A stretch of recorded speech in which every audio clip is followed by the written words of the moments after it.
వాక్యం ద్వారా మన జీవితాలు ఎలాగూ కట్టబడతాయో తెలిస్తే మనమే పరిగెత్తుకొస్తాం. ఆ విలువ తెలియలేదనుకో, వాక్యం గంట సేపు చెప్తాడు కూర్చోంటే నీకోసం 5 నిమిషాలు వాక్యం చెప్పి ముగించాలా?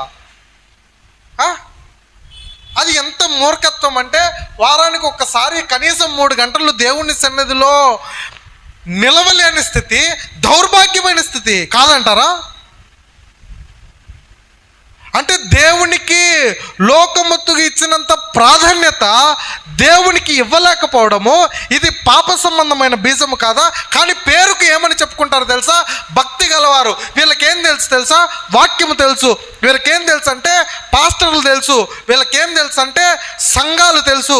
వీళ్ళకేం తెలుసు అంటే సిద్ధాంతాలు తెలుసు. వీళ్ళకేం తెలుసు అంటే వాక్యములో ఉన్న అనేకమైన విషయాలను వివరించి బోధించడము తెలుసు. వీళ్ళకేం తెలుసు అంటే ఆరాధించడము, పాటలు పాడడము తెలుసు. వీళ్ళకేం తెలుసు అంటే దైవిక సంబంధమైన విషయాలు అన్నిటిని గురించి అవగాహన ఉంది, కానీ దేవునికి ఇచ్చే ప్రాముఖ్యతను గురించి మాత్రం అవగాహన లేదు. మళ్ళీ ఏమంటారు? దేవుడు మనలోనే ఉంటాడు, మనం అనుకునేవన్నీ దేవునికి. ఇలాంటి సోది మాటలు చెప్పకూడదు. ఏమంటావు? దేవుడు నా హృదయంలోనే ఉన్నాడు, మందిరానికి పోతేనే దేవుడు కాదంటే, దేవుడు కూడా నీకు ఆన్లైన్లోనే పరలోకం ఇస్తాడు. డౌన్లోడ్ చేసుకుని ఇంట్లో వాల్పేపర్ పెట్టుకో, చచ్చిపోయిన తర్వాత నీ శవం ముందు వేసుకో. అవునంటారా కాదంటారా? చాలాసార్లు ఏమైపోయిందంటే మందిరానికి పోవడం అవసరం లేదు, ఆన్లైన్లో ఇంటే చాలు. దేవుడు కూడా ఆన్లైన్లోనే పరలోకం పంపిస్తాడు.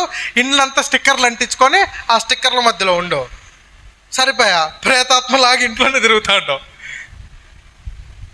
చాలా విచారకరమైన మాట, బాధతో ఆవేదనతో చెప్తున్న కారణం ఏంటి?